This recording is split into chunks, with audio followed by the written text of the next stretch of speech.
Yep, right, touring with your classic 350 Royal Enfield. Now this video applies to the Bullet 350 as well. I get a lot of questions from people about what sort of equipment and preparations you need to make before you embark on a week or 2 weeks touring holiday. Now the truth is, stuff like mirrors, tyres, what sort of oil you're using, they don't really matter. You can manage with the stock mirrors, you can manage with the stock tyres. In fact, the stock tyres are fine. The one thing that will make or break a 1 or 2 week trip is your ability to carry stuff, your luggage. That is the one thing that is really going to make a difference and make or break a touring holiday. At the end of the day, if you can't get all the gear that you need to carry with you safely and comfortably on the back of the bike, and not only that, keep it protected from the elements, your holiday is going to be miserable. There's nothing worse than having a bag full of wet, mouldy gear. It's just not somewhere anybody really wants to go, so it's really important that you choose the right sort of luggage. Now these are the original Royal Enfield bags. I've reviewed these in the past. This video is not about these because they've now been discontinued. So has the original Royal Enfield luggage rack that I've got fitted to the Royal Enfield 350. Now this particular one is the version made for the old Royal Enfields.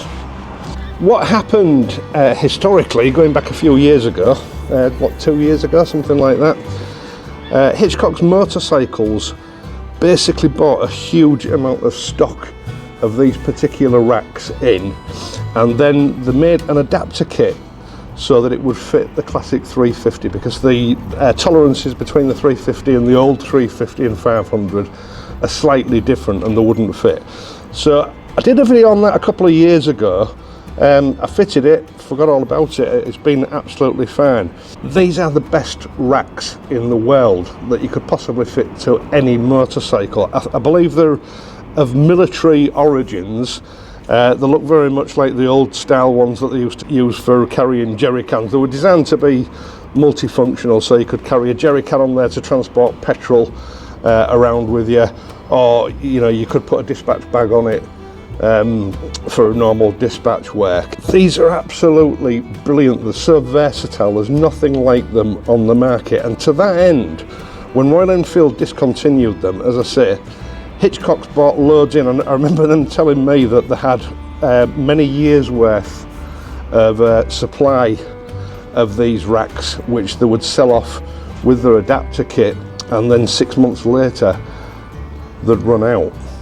So what they've done now, I'm not going to show you it because I haven't got one, is they've brought out their own version of this rack. It's very close to this rack. It fits on without a conversion kit. It just goes straight onto the bike. I'll leave a link to their website for this, but for the classic 350 and the new Bullet, these are a must-have item if you want to do any touring or even just general day-to-day running about, shopping, etc. They are so handy, they're so strong, and they support the bags so well that they are indispensable. Now I believe they've made 1 or 2 adjustments to these racks to improve them further, because they are rather basic, the original Royal Enfield ones. I don't know what those modifications are, but they can only get better. They're certainly not going to get worse. As I say, I'll leave a link in the video description down below. Now when they discontinued these racks, they also discontinued the bags. Again, Hitchcock's have brought out their own version of these bags. Again, I don't have any to actually show you. These bags are actually great, these particular ones. They do fade and patternize quite a lot with the weather. The only problem I found with them is with the original Royal Enfield ones. I'm not pointing in the direction of Hitchcock's when I say this. The waterproof lining had a habit of disintegrating fairly quickly. I know on my Classic 500 I'm on my second set of panniers on there now in what, 5 years. These are holding up okay for now, but what I've actually done with these is I've just slid the waterproof liner down, and I never use it because I think it's the wear and tear of rolling it up and fastening it up to keep it watertight that's caused the problems. I would describe them as being shower-proof. The Hitchcock's ones are a waxed canvas, so they may be slightly better when it comes to waterproofing than these old Royal Enfield style ones. But I mean, you're okay with these an hour in a shower. After that, I think water might be getting in them, and your gear's going to get wet unless you take precautions to protect it inside the bag.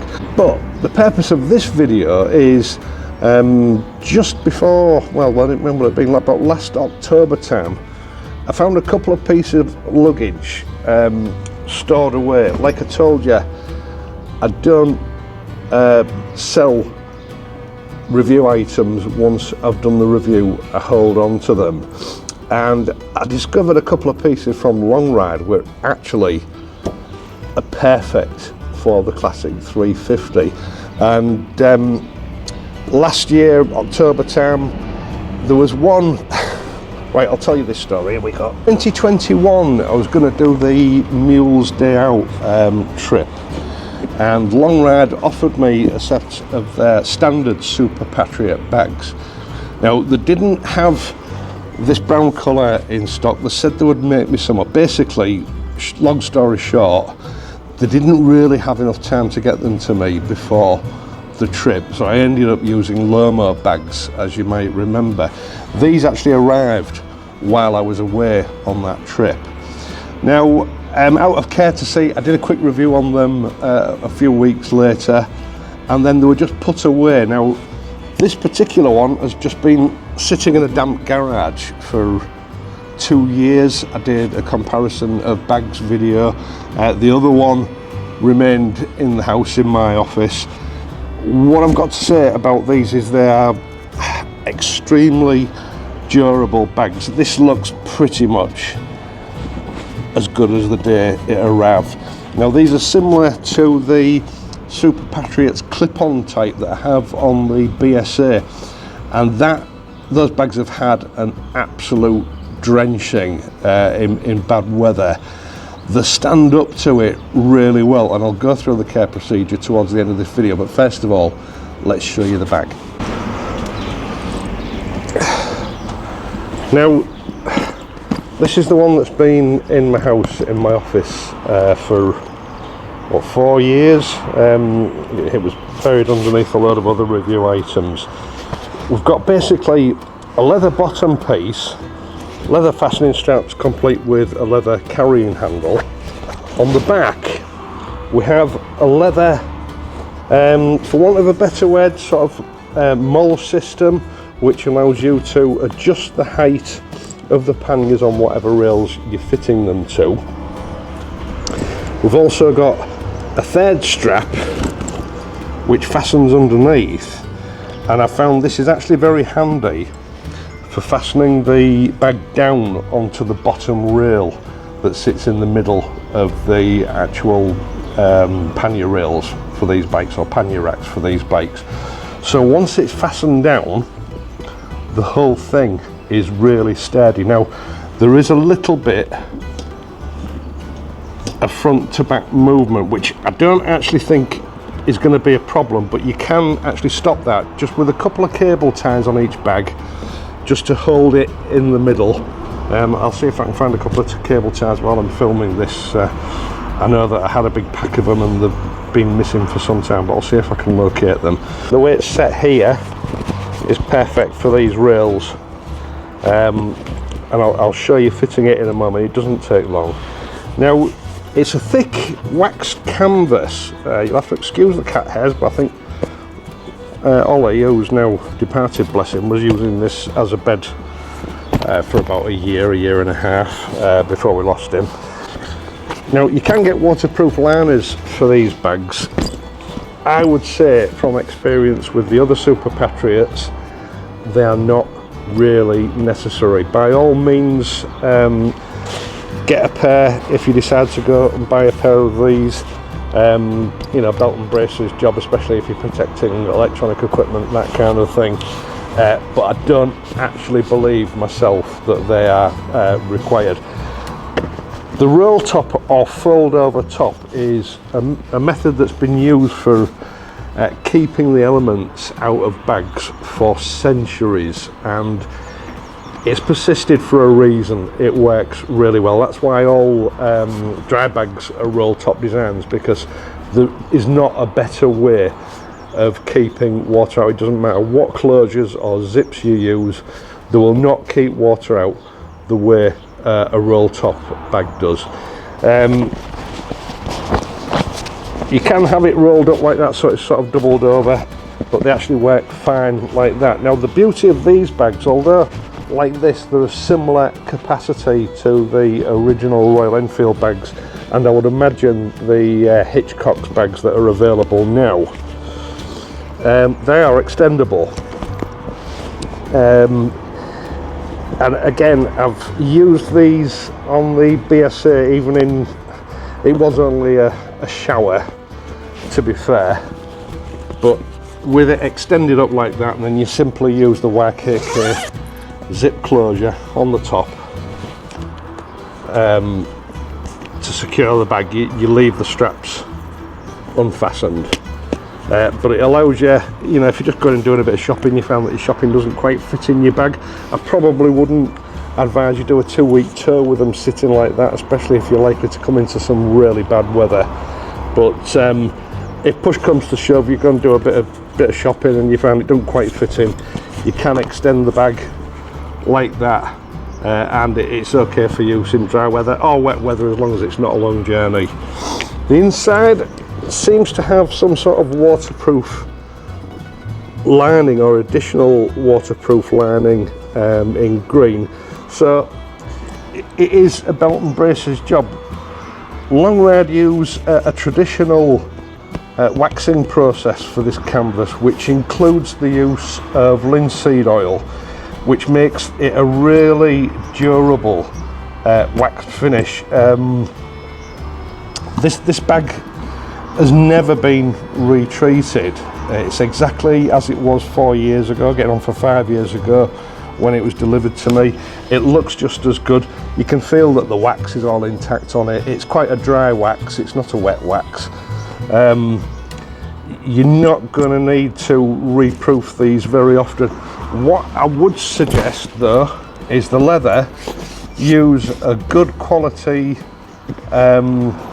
dubbing on it just once a year, so that it keeps out the water, because you know leather can be affected by wet weather. I use Sophia dubbing wax on these, but I haven't used them on this one, but I have used them on the BSA one, and it keeps the water repellency really well. But there's no need to worry about the actual waxed canvas.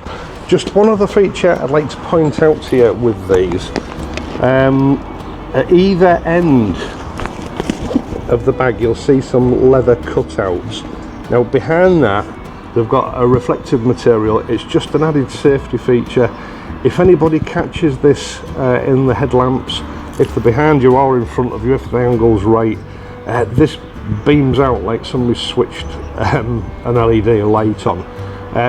Nice little feature, just worth bearing in mind. Right, it's almost as though Longride designed these bags for this rack. The beauty of this rack is that the weight of the bag sits on this L-shaped part of the rack here.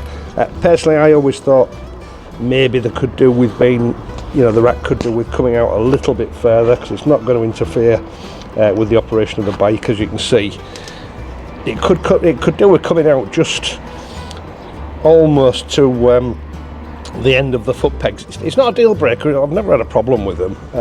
I just always thought that was an improvement that could be made. Maybe Hitchcock will make that improvement in the future, unless they've already done it. I don't know, because as I say, I haven't seen the ones that they're producing at the moment. Now, as I say, the beauty of this is that the bag sits on the rack rather than just hanging. So all the weight that's in the bag is being taken by the rack rather than all the fasteners on the bag. So I'm just going to look at how I did it on the other one. The main thing to consider with this one is this bottom strap. It needs to go over this middle support on the actual rack itself.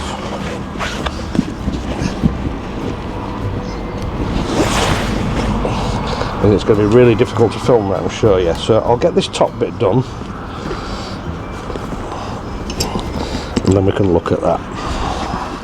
As you can see, I've already adjusted these to the second position on the actual mole strip here. If you know, for different bikes, you can bring the height right up if you need to, or you can drop it further down. Position 2 on this particular rack is perfect, and we simply feed the strap through. Careful not to pull it, bearing in mind these straps will stretch a little bit with use, so make sure that it's actually sitting on the bottom of the rack.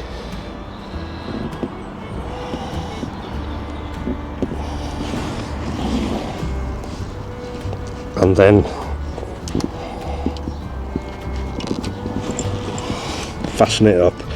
You've got a little keeper under here, a little leather keeper. Thread it through there, pull it through, and that's one side done. Other side exactly the same position. This one's a little bit fiddlier. There we go, we're in. Then thread the keeper through as I did with the other one. They've actually done a nice job of just paring that strap down to make it easier to get through the keeper when your hand movement is restricted, which is perfect for this. So actually I think I've done that a little bit too loose. It could probably have done with it on the next one. There we go. And we're in. Right, what we've got at the moment is a position where the bag can jump about, and this system allows us to dial that out. I'm going to have to sit down on the floor so I can see what I'm doing. Hopefully you've got a good camera angle on this. Make sure that this webbing strap goes over the central support there. There we go, we're in. So that's reasonably tight now, that's good enough for the job. So it stops the bottom of the bag bouncing up and down and keeps it put. But what you need to do is just first of all set the bag so it's more or less in the middle of this rail. Then take one of these, doesn't really matter which way around you do it. I'm selecting the top hole here. That's the advantage of this particular size that I'm using, is that they will go through the holes.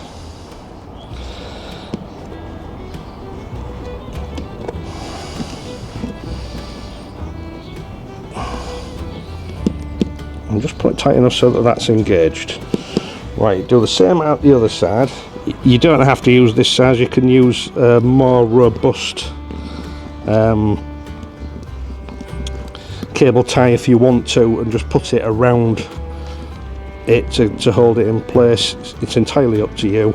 Just tighten them up until you're at a position where it can't move backwards and forwards. So there's absolutely no danger now of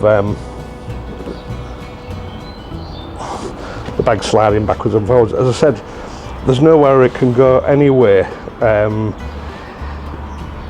Stuff like this though does help you in the theft stakes. If somebody wants to run off with your bag, first of all it's going to stump them with that bottom strap, so they're going to have to figure that out, and then they're going to need something to cut these cable ties so that get the bag free of the bike. So it's you can't stop people from nicking stuff completely, but you can slow them down.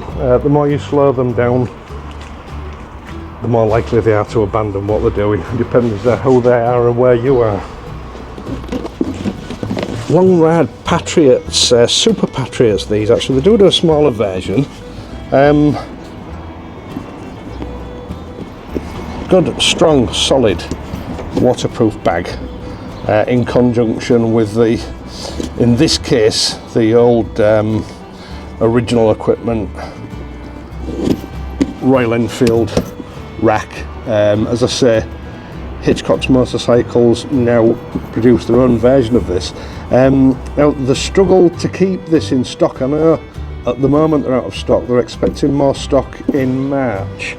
They order in or have made 100 at a time, and they don't stay in stock very long. So if you, after a set of these pannier racks for your classic 350 reborn or your Bullet 350, the new Bullet 350, bookmark their website. I'll leave a link to the actual listing for it. Bookmark it and keep your eyes up. And I don't know whether there's a facility on there for them to notify you when they come back in stock, but I know they sell them very quickly. They seem to get caught out every time, despite, you know, changing the numbers that they order in, etc., that they actually have made up.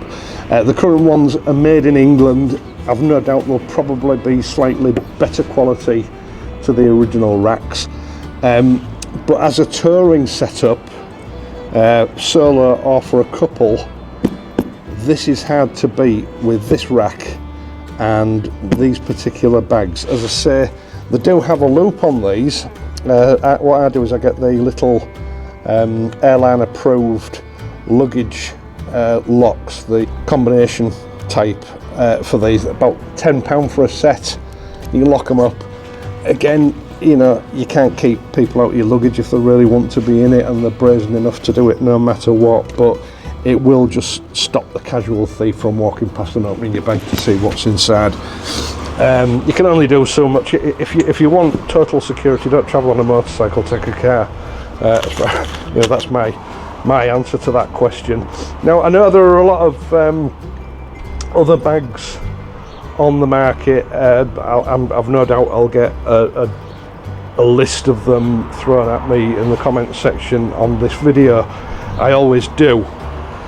I'm a little bit tired of the black Cordura type.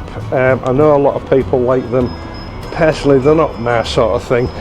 This is a vintage style motorcycle, and I personally think it deserves proper vintage style bags that are made in the traditions of the original, you know, Royal Enfields. A proper wax canvas and leather bag that's built to do the job, and these are, I'm actually really impressed with these. I'm a little bit annoyed with myself that I've had these for what, at least 4 years, getting on for 5 years, and I've not made use of them when I could have done. It was just, I had this one kicking about in the garage from a video I did about 2 years ago in a damp, cold garage. I'm really impressed with the way it's held up in the conditions in there. And it was just one of those light bulb moments. I thought, I wonder if that'll go on that rack okay, and I put it on and I really liked it, so I managed to find the other one and I've got them both on now. So these are what I'll be using for travelling around on the classic 350 Reborn this year. Right, once again, thank you so much for taking the time to watch this video and all my other videos, and in doing so helping to support this channel. I really do appreciate it. I'd also appreciate it if you would leave a like and subscribe to the channel if you're not already a subscriber. Something like 75% of all views I get are from people that are not subscribed, believe it or not. Now, there are other ways that you can help me out via my Patreon page or via PayPal donations, or you can just use the super thanks button down below here. It's a sort of a tipping option. It's totally optional, but you know, I do appreciate it for those that can help out. It helps me produce videos like this one. If you're riding, ride safely, and I'll see you soon.